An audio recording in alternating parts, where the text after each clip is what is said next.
Simplicity is the ultimate sophistication. Amen to that. And in that spirit, just build an outhouse. Or in my case, on this 25 acres I've got, a Thunderbox. More on that as the video gets rolling. But just to remind you, I've been out here living in the forest in a tent because I'm building an off-grid house this year. A month and a half ago, I started hacking away at the snow and ice so I could get started. I have a bit of building experience. I'm by no means an actual builder. I've built a log cabin before and lived there for a few years. Now I'm out here getting ready to build an off-grid house. It's a massive undertaking for a minimalist sort of guy like me, so I've been camping out. No driveway, no trailer, just some tents. And in this video, I built the easiest and most important installation of all, the Thunderbox.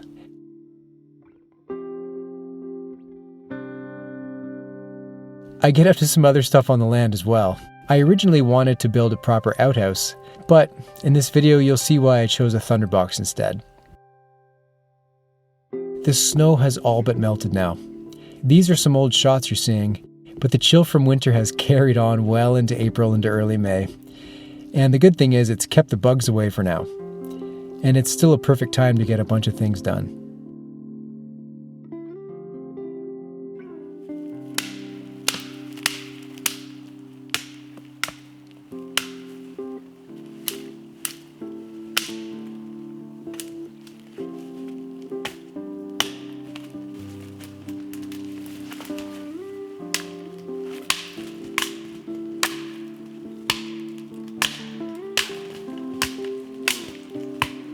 I've been busy trying to figure out a build site and a driveway route into this place. Just bare bones for now. A hatchet to make walking easier. And an app on my phone with the map of the property so I know exactly where I'm going. It's a daily task, but progress is being made. I'm deep in moose country here, and as I wander around trying to make sense of the landscape, I keep running into these rub lines on small trees. Moose create these during the rut when they rub their antlers against the trees. It's pretty amazing to see how many there are here. I'm deciding on a new build site, one that's less expensive to get to than my last one. There's a bog up the way on the land, and I think a view overlooking this bog would be awesome. The wildness of this bog is truly spectacular. Plus, the open sky would be super efficient for my solar panels that are going to be on the roof. So I keep hacking away at the trails and the good build spots and keep on planning.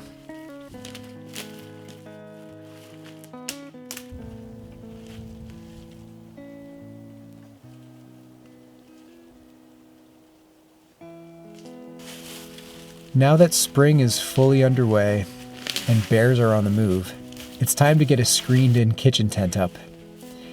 These small trees are easy enough to pull out of the ground with a pair of gloves on.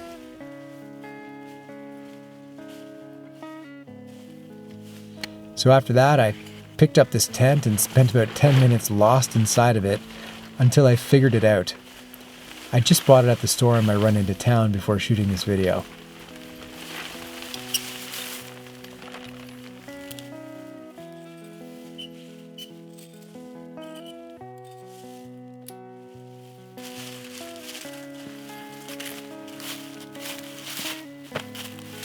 Soon, it was up in no time, and I stuck to my trusty old tarp knots, secured all the corners to some trees, and shortly after that, started moving all the kitchen gear in.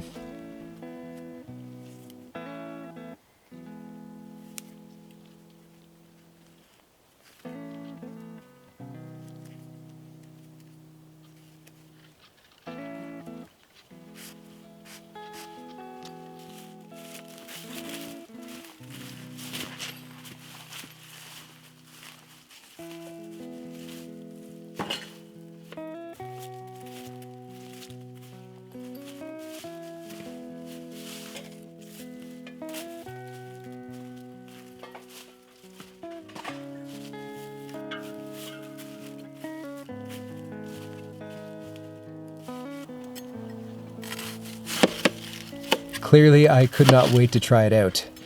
Besides eating loads of eggs, as you've already seen me do, a great staple for me out here has also been Mom's old hearty lentil soup. It lasts for days, it's full of protein, easy to keep, and is super healthy.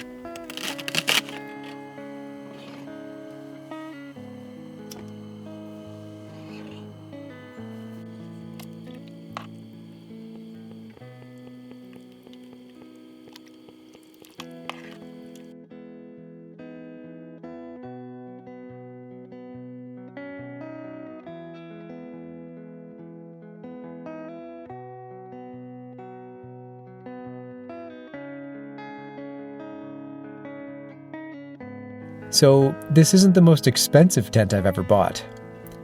It's going to be bad at keeping the water out. So, I needed to get a tarp to go on top of it. Most people live in a camper while they build a house. But for me, I just love the campground vibes. The tents, the tarps, and just good old-fashioned outdoor living. It's a beautiful thing. When I picked up this tent at the store, I also picked up this tarp. And I guess gone are the days of those good old cheap blue tarps. This is the only one I could find on my run into town, and it was pretty pricey. It's pretty fancy for being a tarp, but it's definitely going to do the job.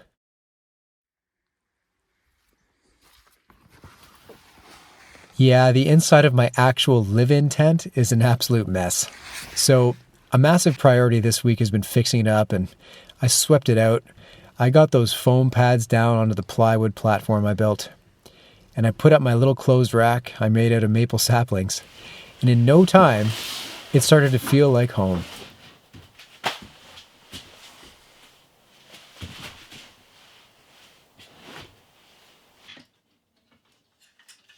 And being on this platform I built last week is way nicer than being on the snow or being on the ground.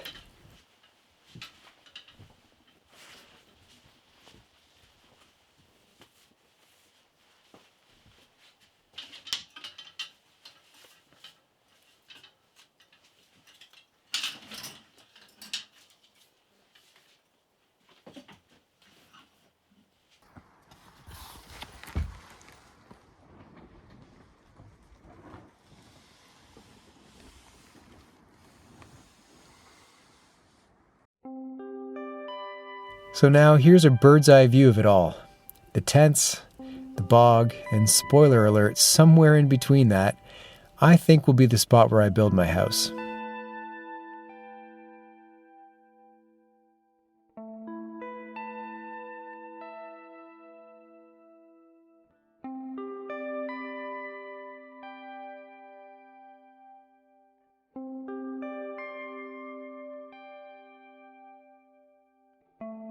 Now begins the search for a digging spot for my outhouse. I stick this metal rod into the ground ahead of time to test for dig potential. This seems like a good enough spot. If the rod goes down far enough, I figure it's worth digging there. And if it doesn't, there's probably bedrock there. There's a ton of bedrock and shallow soil here.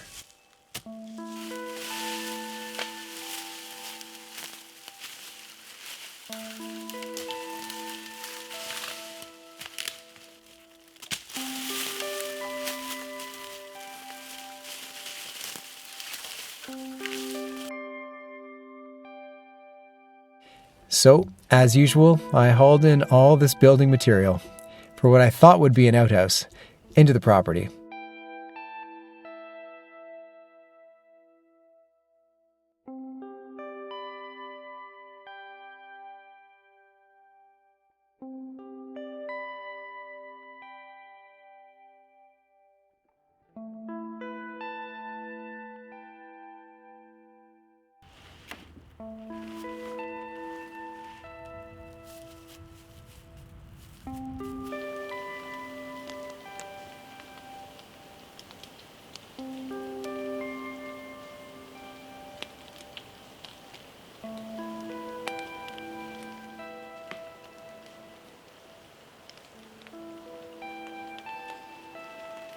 So, I checked out some more spots.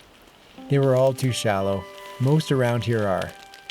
The next day, It got a bit rainy and I double checked my original location and it seemed like the digging would be good. So I started going at digging that outhouse hole.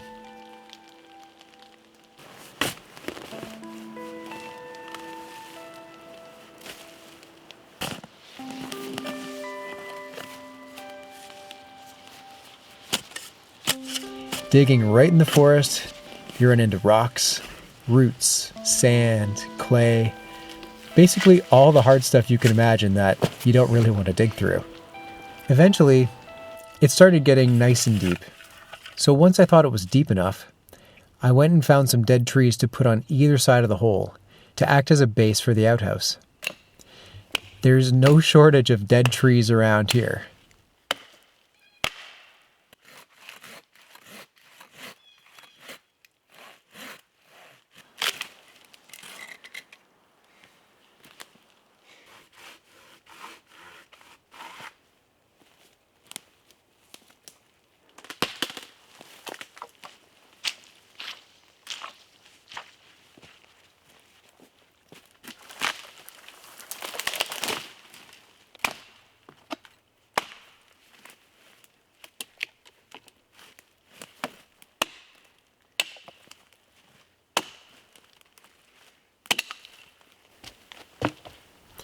At this point, I was getting pretty excited. But the next day I went back to check the hole and, well, I must have hit the water table or something. It was totally filled with water. And so, it was either the holes were too shallow for an outhouse, or I guess they just filled with water. The only good digging really would be 400 meters away from my main campsite, back at the marsh and the river. But I didn't want to walk that far just to use an outhouse. I probably wouldn't make it.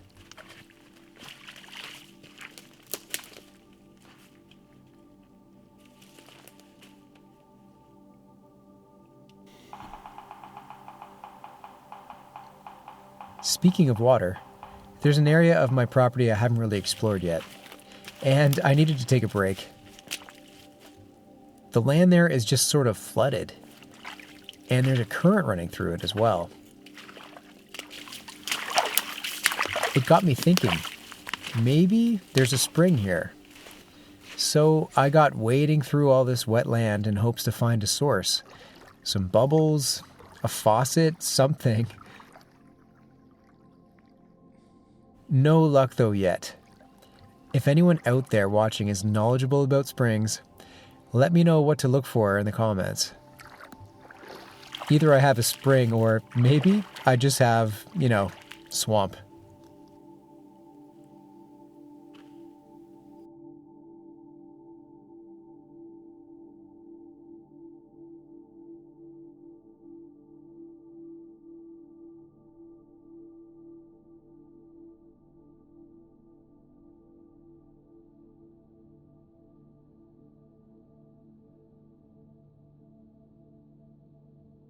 So after my first failed outhouse hole, it was back to the drawing board. I tested more spots out, more bedrock. Eventually, I found another promising spot. I'm going to give it a try. I made the decision just to go with a simple Thunderbox and not a full-on outhouse. The holes around here are just too shallow. And I'm a simple guy. I'm a minimalist. It's easier to move a box around than an entire outhouse when a hole fills up. So the choice was obvious. I measured off the chair in my tent and decided to use the outhouse lumber to make a simple Thunderbox instead of a full-on outhouse. The sides would be 2x6 pressure-treated lumber and a plywood top. The rest of the lumber, I'm confident, I could use as the build goes ahead this year. My grand outhouse plans got scrapped, but I got into the Thunderbox build as I got going.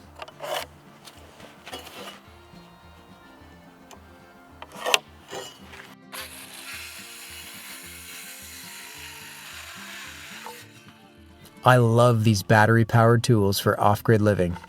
No annoying generator to run, no cords around, just simplicity. I just charge the batteries in my car, and away I go.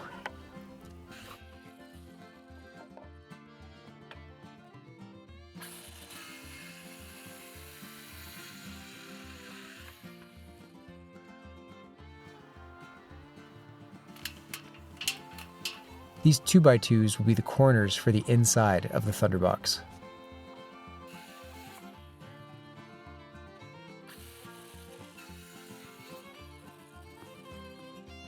Just use what you've got, folks. This can of linseed oil has been kicking around for a long time in my life. Time to use it. So long, in fact, the cap had seized on me. I had to get it off with a screwdriver. So I stained these 2x2s, which would make up the corners for the inside of the Thunderbox. It's pretty stinky stuff, so I guess it's going to the right place. It's going to feel right at home there.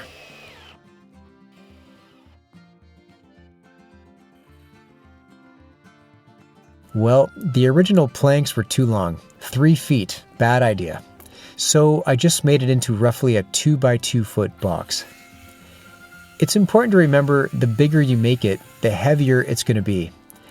And I'm going to have to move this thing around a few times this summer.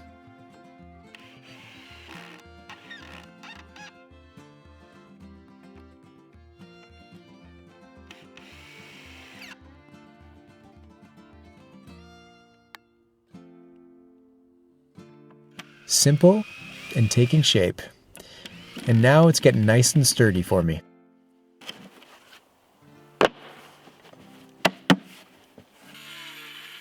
So now I'm cutting the plywood to cover the box. I gave it a sanding and put the linseed oil on to protect it. I know there's probably a better stain out there, but linseed oil is what I've got, so that's what I'm using. Now I trace this soft, comfy seat onto the plywood, and I cut it a little outside the lines with a jigsaw.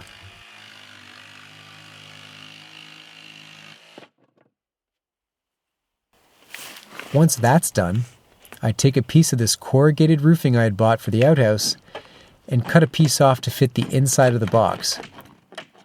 This will be the P guard. It's a bit overkill for a Thunderbox, but I've got the material, so why not? Urine and wood are a bad mix over time. Last, I used a little plastic bolt kit provided with the toilet seat and fastened it onto the plywood. I screw the plywood down and voila! Fit for a king. Seems like it will do the job right.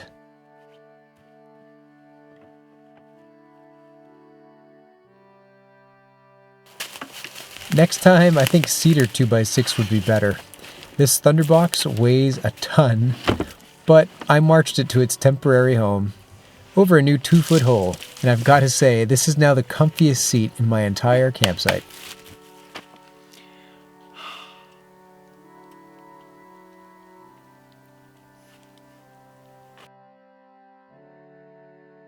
Well, it's time to clean up. Now I've got all this leftover unused lumber, which I thought was going to be used for the outhouse. I'm storing it off the ground on 4x4 posts, right behind my tent. No doubt I will find a use for it at some point over the course of the build.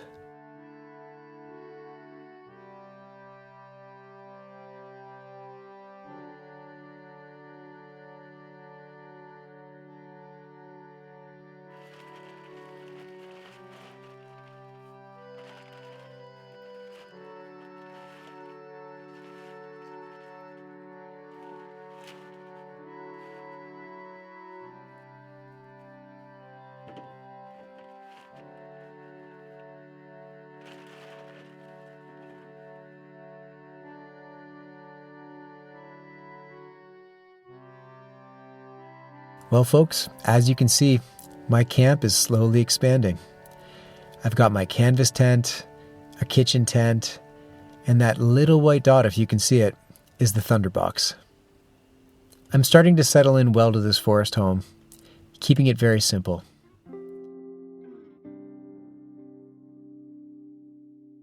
Thanks for watching, and for my fellow dreamers out there, just buy the land. Just live in the tent and just build the Thunderbox.